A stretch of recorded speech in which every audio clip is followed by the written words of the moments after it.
नमस्कार, आज है तारीख 6 मई, दिन मंगलवार। आप सुन रहे हैं बीबीसी हिंदी का न्यूज पॉडकास्ट दिन भर पूरा दिन पूरी खबर। मेरा नाम है मानसी दास और मैं हूं दिलनवाज पाशा। गृह मंत्रालय का देश के 244 जिलों में बुधवार को मॉक ड्रिल करने का निर्देश। जानेंगे मॉक ड्रिल की क्या है अहमियत। पब्लिक की हिफाजत के लिए, जिससे कि वो आदत में शुमार हो जाए और मश्क हो जाए। रेपिटेशन, इंटरनलाइजेशन एंड हैबिट, आवाम के लिए और पब्लिक के लिए, कि जिससे कि वो जो प्रिकॉशन लेने हैं उसको जब सायरन बजे तो दहशत में ना आए। सरकार के निर्देश के बाद अलग अलग राज्यों में हो रही हैं तैयारी। इस बीच मॉक ड्रिल की टाइमिंग को लेकर क्यों उठ रहे हैं सवाल, करेंगे चर्चा। कारगिल के दौरान भी हमने इस तरह का एक मास ये नहीं देखा था कि उसमें पूरे देश में इस तरह की एक्टिविटी हो। गजा पर नियंत्रण की इजराइल की नई योजना की देश के भीतर और बाहर हो रही आलोचना। Obviously, Netanyahu wants to keep his throne, and for that, he is willing to sacrifice the hostages. लेकिन उससे पहले दिलनवाज से सुनते हैं देश दुनिया की खबरें।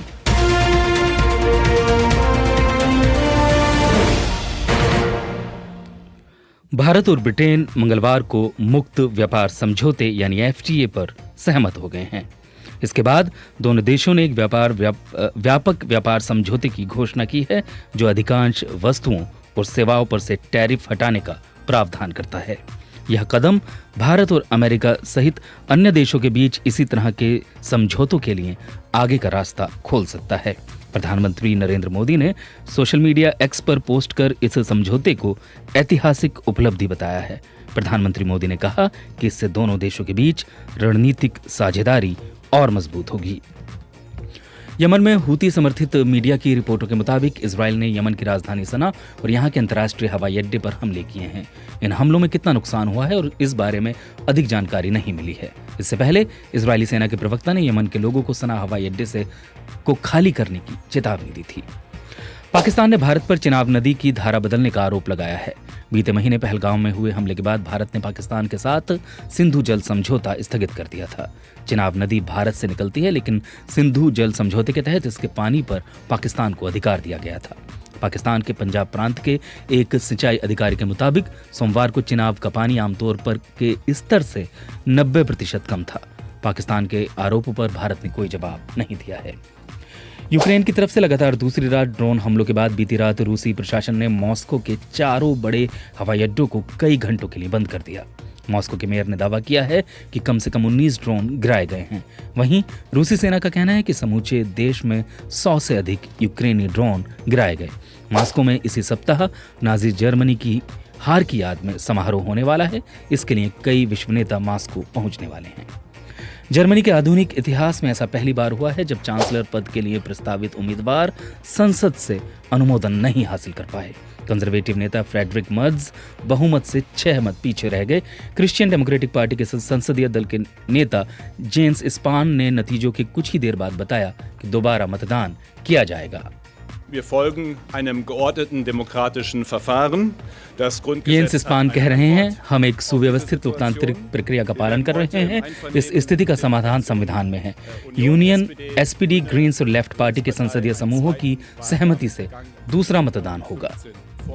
बांग्लादेश की पूर्व प्रधानमंत्री और बांग्लादेशी नेशनलिस्ट पार्टी यानी BNP की चेयरपर्सन खालिदा जिया लंदन में 4 महीने इलाज करवाने के बाद वतन लौट आई हैं।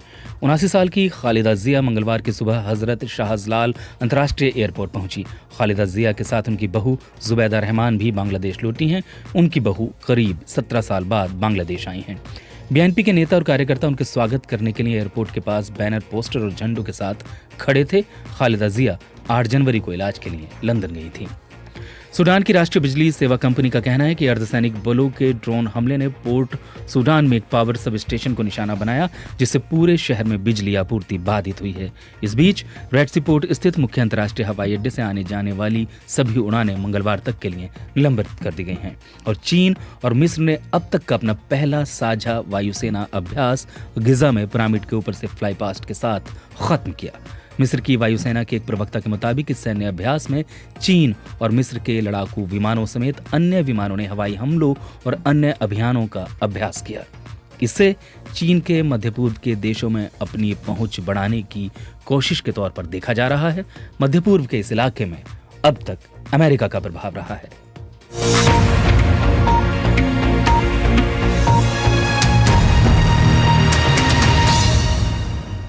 पॉडकास्ट में आज शुरुआत करते हैं उस खबर से जिस पर कल शाम से लेकर अब तक चर्चा हो रही है। भारत के गृह मंत्रालय ने सभी राज्यों और केंद्र शासित प्रदेशों के मुख्य सचिवों को एक पत्र लिखकर 7 मई यानी बुधवार को मॉक ड्रिल करने के निर्देश दिए हैं। दिलनवाज मंत्रालय ने जनरल फायर सर्विस, होमगार्ड और सिविल डिफेंस महानिदेशालय को निर्देश दिया है और देश के 244 सिविल डिफेंस जिलों में नागरिक सुरक्षा तैयारियों का अभ्यास और रिहर्सल करने को कहा है। जी मानसिक, बिल्कुल कल के पॉडकास्ट में भी हमने इसका जिक्र किया था। आज इस पर हम विस्तार से बात करेंगे। दरअसल गृह मंत्रालय ने कहा है कि सिविल डिफेंस प्रक्रियाओं की तैयारी और वो कितनी कारगर हैं, ये जांचने के लिए मॉक ड्रिल की जाएगी। महाराष्ट्र सिविल डिफेंस के निदेशक प्रभात कुमार ने जानकारी दी। सिविल डिफेंस एक पूरा ऑर्गेनाइजेशन है और इसमें वॉलंटियर्स वगैरह हमेशा से ट्रेंड और उपलब्ध रखे जाते हैं। जो डायरेक्टरेट ऑफ सिविल डिफेंस है, इसकी मुख्य जवाबदारी होती है लोगों को, वॉलंटियर्स को रिक्रूट करना, उनको ट्रेन करना और उनको जरूरत के हिसाब से अवेलेबल करना। तो अभी तक 2010 के बाद से सिविल डिफेंस की जो मुख्य जवाबदारी थी, जिसमें कि युद्ध की परिस्थिति हो या युद्धजन्य परिस्थिति हो, तो उसमें वॉलंटियर्स को प्रोवाइड करना मुख्य जवाबदारी थी। 2010 के बाद इसमें डिजास्टर मैनेजमेंट का भी एस्पेक्ट जोड़ दिया गया। तो अभी डिजास्टर्स वगैरह की स्थिति में, जैसे कि बाढ़ आ जाए या फिर साइक्लोन वगैरह आ जाए या कहीं पे और इस तरह की दुर्घटना, बड़ी दुर्घटना हो, तो उस समय हमारे ट्रेन वॉलंटियर्स ने काफी अच्छी कामगिरी की हुई है। और ऐसे बहुत सारे उदाहरण हैं, जैसे कि यहाँ पे आग लग जाती है या फिर मलबे होते हैं, बिल्डिंग गिर जाती है, उस समय हमारे वॉलंटियर्स फर्स्ट एड देने में, रेस्क्यू करने में, लोगों को सुरक्षित स्थान पे ले जाने में, उनको रिहेबिलिटेट करने में और हॉस्पिटल लोकेट करने में और आवश्यकता के अनुसार कम्युनिकेशन चैनल स्टैब्लिश करने में ट्रेंड होते हैं। तो ये हमारे लोग हमेशा से काम करते हैं। ये थे महाराष्ट्र सिविल डिफेंस के निदेशक प्रभात कुमार। और ये जो मॉक ड्रिल है, ये देश भर के 244 जिलों में किया जाना है। इस लिस्ट में अधिकतर उत्तर भारत, उत्तर पूर्वी राज्य और उत्तर पश्चिमी राज्यों के जिले शामिल हैं। दक्षिण के भी कुछ राज्य इसमें हैं। दिलनवाज कर्नाटक के 3 जिले हैं, गोवा के 2, आंध्र प्रदेश के 2 जिले हैं, लक्षद्वीप और दमन और दीव भी इसमें शामिल है। जम्मू कश्मीर, पंजाब, राजस्थान के लगभग सभी जिले, उत्तर प्रदेश, पश्चिम बंगाल, असम, नागालैंड, मेघालय के भी कई जिले इसमें शामिल हैं। और गृह मंत्रालय के निर्देश के तहत जिन बातों की जांच करने के लिए कहा गया है, उसके बारे में भी एक बार बात कर लेते हैं। जी, तो गृह मंत्रालय ने कहा है कि इस दौरान ये बातें देखी जानी है। हवाई हमले का अलर्ट कितना कारगर है, आपदा स्थिति में रेस्पॉन्स कितना त्वरित है, समन्वय कैसा है, फंसे हुए लोगों को बाहर निकालने के लिए बचाव दल के लोग कितने तैयार हैं। उत्तर प्रदेश के कुछ ही जिले इसके लिए चिन्हित किए गए हैं। हालांकि उत्तर प्रदेश के डीजीपी प्रशांत कुमार ने कहा है कि राज्य के सभी जिलों में ये मॉक ड्रिल की जाएगी। सिविल डिफेंस के मॉक ड्रिल के संबंध में निर्देश भारत सरकार से प्राप्त हुए हैं। वहां से जैसे 19 जिले आइडेंटिफाइड हैं, जिसमें एक जिला ए कैटेगरी में है, 2 जिले सी कैटेगरी में है, रेस्ट सभी जिले बी कैटेगरी के। लेकिन यहाँ की संवेदनशीलता को मद्देनजर रखते हुए शासन द्वारा ये निर्देश दिए गए हैं कि सभी जिलों में और जितने भी हमारे वर्टिकल्स हैं, जैसे सिविल एडमिनिस्ट्रेशन है, पुलिस एडमिनिस्ट्रेशन है, फायर सर्विसेज हैं, डिजास्टर रिस्पांस फोर्स है, सभी के साथ मिलके ये मॉक ड्रिल और प्रिपेयर्डनेस रखा जाए ताकि आकस्मिकता की स्थिति में हम लोग इन चीजों से निपट सकें। वहीं पंजाब सरकार में मंत्री हरपाल सिंह चीमा ने कहा कि जब ये मॉक ड्रिल होगा, खुद प्रदेश के मुख्यमंत्री इसकी निगरानी करेंगे। देखिए, पंजाब के लगभग 20 डिस्ट्रिक्टों में मॉक ड्रिल होगी। उसके लिए पंजाब का सभी सिविल डिफेंस के और पंजाब पुलिस के हमारी सभी एजेंसियां जो हैं, वो जो है होम मिनिस्ट्री के साथ मिलकर मॉक ड्रिल में भाग लेंगी। तो बिल्कुल हम अपने नागरिकों को अवेयर करेंगे ताकि कोई भी हमला हो तो उसके लिए लोग तैयार रहें, क्योंकि पंजाब का एक बहुत बड़ा बॉर्डर जो है, 500 किलोमीटर का बॉर्डर जो है, वो सरहद पे लगता है। पंजाब के माननीय मुख्यमंत्री सरदार भगवंत सिंह मान जी खुद इसकी देखरेख कर रहे हैं। किसी की भी जान माल को खतरा नहीं होगा।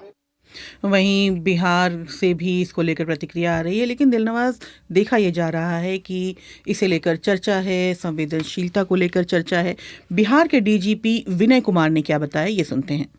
जो जिले संवेदनशील हैं सिविल डिफेंस के ख्याल से, उन सभी को में मॉक ड्रिल शुरू करा जाएगा कल से, और सिविल पॉपुलेशन को संवेदीकृत किया जाएगा कि किसी भी प्रकार के कि आकस्मिकता की स्थिति में बचाव के किस प्रकार की कार्रवाइयां करनी है, क्या नहीं करनी है, तो सब डूज एंड डोंट्स के संबंध में करा जाएगा। सिविल वॉलेंटियर्स को अस्पताल में, कॉलेज में, स्कूल्स में, जो हमारे अति संवेदनशील प्रतिष्ठान है, वाइटल इंस्टॉलेशंस है, उन सब पे बेस करके और वहां लोगों को संवेदीकृत किया जाएगा कि किस प्रकार से हम अपना व्यवहार करें उन आकस्मिकता की स्थितियों में। और इसे लेकर सोशल मीडिया पर भी काफ़ी चर्चा है। लोग ये मॉक ड्रिल क्या कैसे होगी इसको लेकर भी सवाल कर रहे हैं। लेकिन इसी बीच शिवसेना नेता उद्धव ठाकरे गुट के संजय राउत ने एक सवाल किया है। अगर सरकार करना चाहती है तो ठीक है, लेकिन मॉक ड्रिल क्या होता है? कल पूरा ब्लैकआउट हो जाएगा कि भोंगे बजते हैं वो बजेंगे और कुछ होंगे, यातायात रुक जाएगी। क्या हमने 1971 में देखा, उस वक्त तो कम्युनिकेशन के कुछ साधन नहीं थे, अभी है। आप लोगों को दर दिन बता सकते हो क्या करना है क्या नहीं करना। जैसे आपने कोरोना काल में किया था, कोरोना में युद्ध था, सबसे बड़ा युद्ध था इस देश का, हमने किया है। अभी असली युद्ध है, लेकिन युद्ध के बाद तो परिस्थिति पैदा होती है। युद्ध तो होता है, गोलियां चलेगी, बम डालेंगे, लेकिन देश में उसके बाद जो स्थिति पैदा होती है युद्ध के बाद, वो बहुत गंभीर है। तो उसके लिए आपको सबको अभी से साथ लेकर चर्चा करनी होगी, खास करके जो अपोजिशन है, सभी दलों। क्या मोदी जी की तैयारी है? लेकिन मॉक ड्रिल की अहमियत क्या है और क्या ये आम नागरिक के लिए ज़रूरी है, ये जानने के लिए हमने बात की उत्तर प्रदेश के पूर्व डीजीपी विक्रम सिंह से। मॉक ड्रिल बहुत जरूरी है, जिससे कि जो आपकी जरूरियात है और जो आपकी अपनी हिफाजत के लिए, पब्लिक की हिफाजत के लिए, जिससे कि वो आदत में शुमार हो जाए और मश्क हो जाए। Repetition, internalisation and habit. मैं फिर कह रहा हूँ, रेपिटेशन, इंटरनलाइजेशन एंड हैबिट। और ये एक एम्पावरमेंट का एक जरिया है आवाम के लिए और पब्लिक के लिए, कि जिससे कि वो जो प्रिकॉशन लेने हैं उसको जब सायरन बजे तो दहशत में ना आए, वो समझे कि ये आपकी हिफाजत के लिए है। और सायरन के बाद आपको क्या क्या करना है। इसमें SDRF, NDRF, home guard, civil defence, police और पैरामिलिट्री, ये सब इसमें शामिल होते हैं। और रिहर्सल का मतलब ये है कि एक दूसरे से तारुफ। और स्पेशल पुलिस ऑफिसर्स की अगर नियुक्ति होती है, जो कि हमेशा होती है, तो उसके मद्देनजर एक दूसरे से मुलाकात। घायल होते हैं तो आपको क्या करना है, एयर रेड शेल्टर कहाँ है, पानी का सप्लाई अगर इम्पैक्टेड होता है, बिजली सब इम्पैक्ट होता है, आपको क्या करना है। और एयर रेड सायरन होने के बाद आपको फौरी तारी से क्या करना है, सारी लाइटें आपको ऑफ करनी है, मोबाइल आपको ऑफ करना है, किसी भी अननेचुरल आर्टिफिशियल लाइट को नहीं, जो भी आपके पास चांदनी है या जो भी है उसी से काम चलाएं। बाहर लाइट का एक जाना आत्मघाती होगा और खुदकशी के बराबर होगा, चाहे वो कार की लाइट हो, चाहे आपके घर की लाइट हो या आपके मोबाइल की लाइट हो। बराए करम इससे परहेज करें। अब हम बात करते हैं कि बचाने का, जो आपके हार्ट अटैक की कोई पोजीशन आती है, कोई बीमार हो जाए, कोई जल जाए, मल्टी स्टोरी से इवैक्यूएशन पहले 1971 भी मैंने देखा है, 1965 में। अच्छी बात यह है कि तब मोबाइल फोन नहीं था, अब मोबाइल फोन है। व्हाट्सएप ग्रुप बना करके जो अफवाह है उनको किस तरीके से हम खत्म कर सकते हैं। हमको नियरेस्ट कंट्रोल रूम के नंबर क्या है, अस्पताल के नंबर क्या है, एम्बुलेंस और मेडिकल की फैसिलिटीज का क्या है। दूसरे तरीके से कि इवैक्यूएशन एंड शेल्टर, इसके बारे में क्या कार्रवाई है। बेसिकली ये रिहर्सल है, पूर्वाभ्यास है, जिससे कि जो महत्वपूर्ण चीजें हैं, 8 पॉइंट का जो एजेंडा पॉइंट्स है कल की मॉक ड्रिल का, वो इतनी बार हम रिपीट करें कि वो आदत में शुमार हो जाए। बस सर, आखिरी सवाल, क्या पहले आपको याद आता है इस बड़े पैमाने पर इंडिया में कभी मॉक ड्रिल हुई है? मैं क्यों नहीं, मैंने सन 71 भी देखा, सन 65 में क्लास 10 में था, 71 में MSc में था, और मैंने देखा था। और इससे कहीं ज्यादा बड़े पैमाने पे तब हुआ था, लेकिन तब टेक्नोलॉजी बिल्कुल बेसिक लेवल से, आज टेक्नोलॉजी बहुत आगे हो गई है और इसका फायदा हमको आपको मिलेगा। आम नागरिकों के लिए मॉक ड्रिल की क्या अहमियत है, बता रहे थे उत्तर प्रदेश के पूर्व डीजीपी विक्रम सिंह।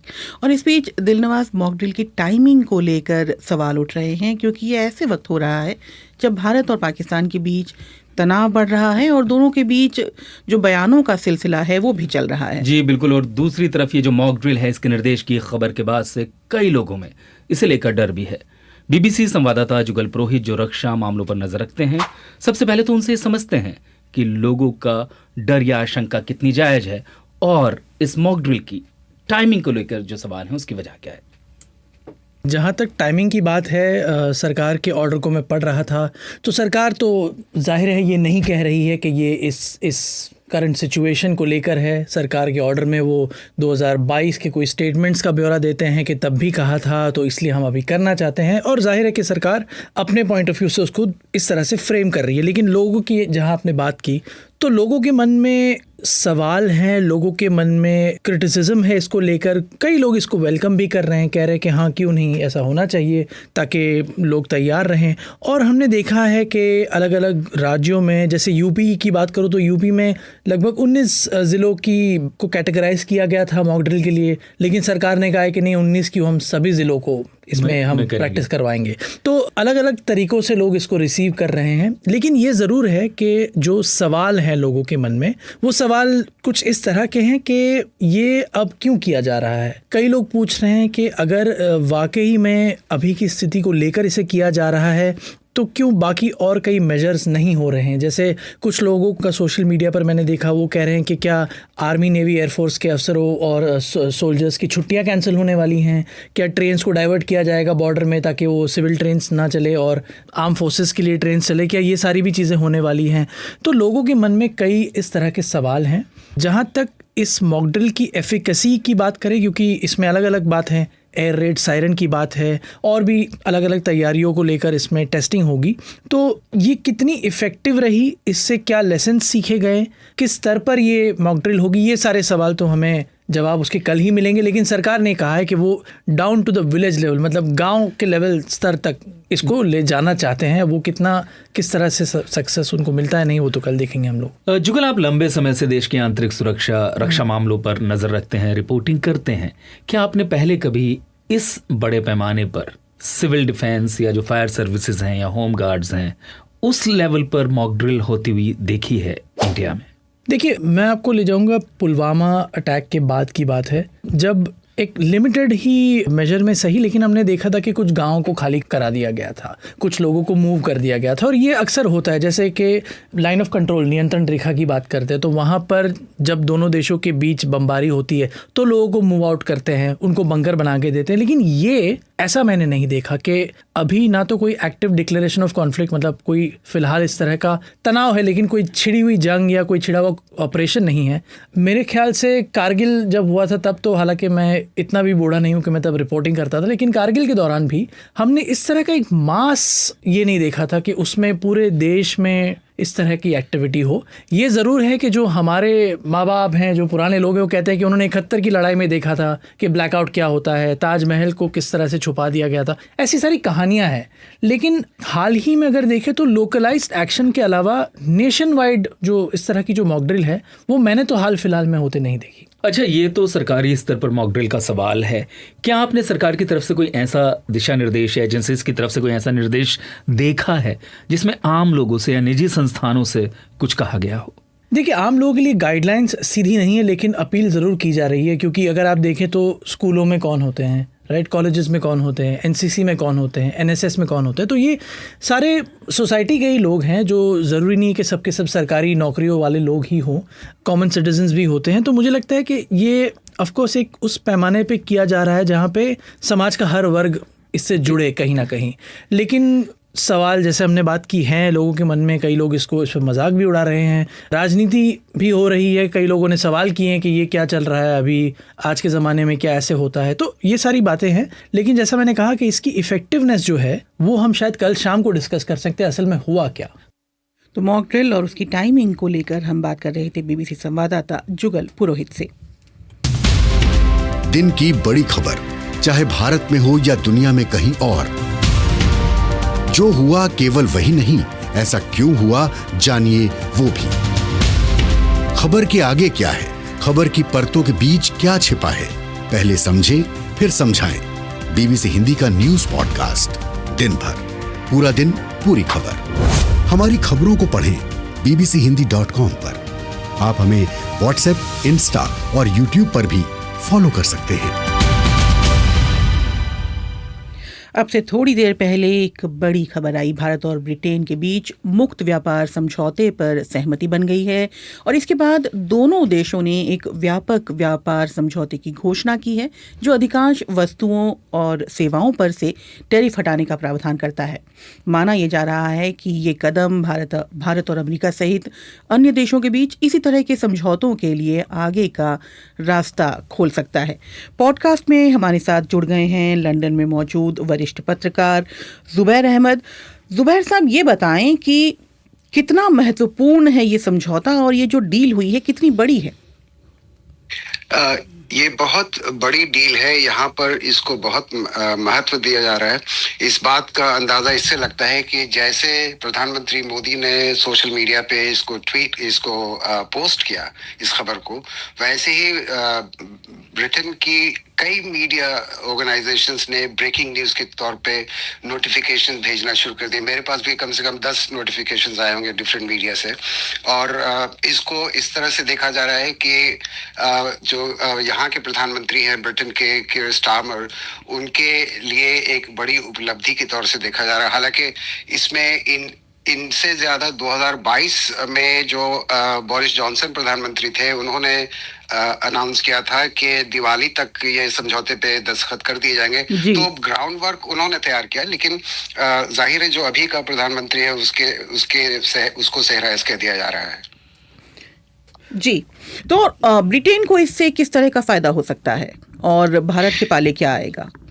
देखिए, ये जो यहाँ जो एक्सपोर्ट भारत या ब्रिटेन करता है भारत को, जिन और विस्की और जो टेक्निकल प्रोडक्ट्स हैं, एरोस्पेस के प्रोडक्ट्स हैं, कार्स हैं, इनमें जो ड्यूटी है भारत ने कम कर दिया है। अभी 75, जैसे जिन और विस्की में 75% ड्यूटी लगेगा, जो पहले 100-150% हुआ करता था, और धीरे धीरे और कम होता जाएगा।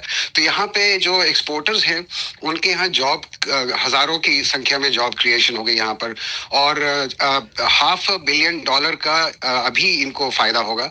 और धीरे जैसे जैसे दिन गुजरेंगे ऐसे वैसे इनको $1 billion तक का फायदा होगा ब्रिटेन को। और यहाँ की जो बिजनेसमैन है उनके तरफ से भी जो रिएक्शन आ रहे हैं वो इसको एक बहुत ही बड़ी उपलब्धि के तौर से देखा जा रहा है कि ये ब्रिटेन के लिए, ब्रिटेन की इकोनॉमी की हालत सही नहीं है, तो वो एक बड़ा समझौता अगर हो जाता है, व्यापारिक समझौता, तो ब्रिटेन की इकोनॉमी के लिए बहुत अच्छा माना जा रहा है इसको। जी, बहुत बहुत शुक्रिया। ये थे जुबैर अहमद, लंदन में मौजूद वरिष्ठ पत्रकार। और मानसी, जैसा कि प्रधानमंत्री नरेंद्र मोदी ने ट्वीट करके इस समझौते को ऐतिहासिक बताया है, कई सालों के प्रयास के बाद ये समझौता हुआ है। अब सीधे चलते हैं ग्लोबल ट्रेड रिसर्च इनिशिएटिव के निदेशक अजय श्रीवास्तव के पास और उनसे पूछते हैं भारत के लिए इस समझौते के मायने क्या हैं। जी अजय जी। देखिए, ये दोनों देशों के बीच जो बायलैटरल ट्रेड है गुड्स एंड सर्विसेज का मिलाकर वो $45 बिलियन क्रॉस करता है। तो हम सर्विसेज में और गुड्स में अगर टैरिफ कम करेंगे और बाकी बैरियर्स कम करेंगे तो ये जो ट्रेड $45 बिलियन का है ये काफी अधिक बढ़ने की संभावना है। भारत के काफी प्रोडक्ट्स जैसे textiles, footwear, carpets, cars, marine products, इन सब में आज यूके में काफी अधिक टैरिफ है। 4 से 16% तक टैरिफ है, और हम आशा करते हैं कि ये टैरिफ जब 0 होगा तो इंडिया से इन सब चीजों का एक्सपोर्ट्स काफी बढ़ेगा। सेम अप्लाई होता है यूके के प्रोडक्ट्स के ऊपर। इंडिया के आधे प्रोडक्ट यूके में जाते हैं 0 टैरिफ पर। फॉर एग्जांपल पेट्रोलियम प्रोडक्ट है या डायमंड्स है, ये सब चीजों में यूके में टैरिफ नहीं है तो उनमें फायदा नहीं होगा। लेकिन यूके के 90% से अधिक प्रोडक्ट्स पे इंडिया आज ड्यूटी चार्ज करता है। तो जब इंडिया ड्यूटी इसमें 0 करेगा काफी प्रोडक्ट्स में, तो यूके का जो एक्सपोर्ट्स है वो काफी अधिक रफ्तार से बढ़ेगा। तो ये हो गई बात गुड्स की। सेम अप्लाइज सर्विसेज के ऊपर होता है। और सबसे जो खुशी की बात है, जो अच्छा प्लेजेंट सरप्राइज हम मान सकते हैं कि डबल कंट्रीब्यूशन कन्वेंशन जो दोनों देशों ने सहमति की है, इससे जो इंडियन प्रोफेशनल्स हैं वो जब ब्रिटेन में जाएंगे ऐसे शॉर्ट टर्म असाइनमेंट्स के लिए, तो वो सोशल सिक्योरिटी बेनिफिट के लिए वो उसके लिए एलिजिबल हो जाएंगे। आज की डेट में वो एलिजिबल नहीं है, तो ये बहुत अच्छा हुआ।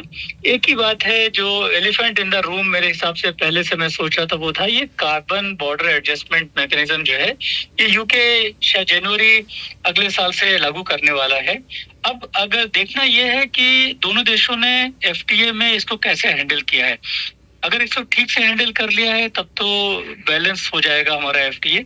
अगर ये ठीक से हैंडल नहीं हुआ है या हैंडल नहीं हुआ है तो फिर क्या होगा कि जो यूके से एक्सपोर्ट्स आएंगे इंडिया में वो तो 0 टैरिफ में आएंगे, लेकिन जो इंडिया से जाएंगे यूके में उनको ये कार्बन बॉर्डर एडजस्टमेंट मैकेनिज्म के तहत जो भी टैक्स वो देना पड़ेगा, तो फिर समझौता थोड़ा सा वन साइडेड हो जाएगा। लेकिन कुछ कह नहीं सकते हैं, डिटेल देखने के बाद ही पता चलेगा कि क्या किया नेगोशिएटर्स। अजय जी, बहुत संक्षिप्त में आपसे समझना चाहेंगे, अमेरिका भी भारत के साथ ऐसा ही समझौता करने का प्रयास कर रहा है क्या?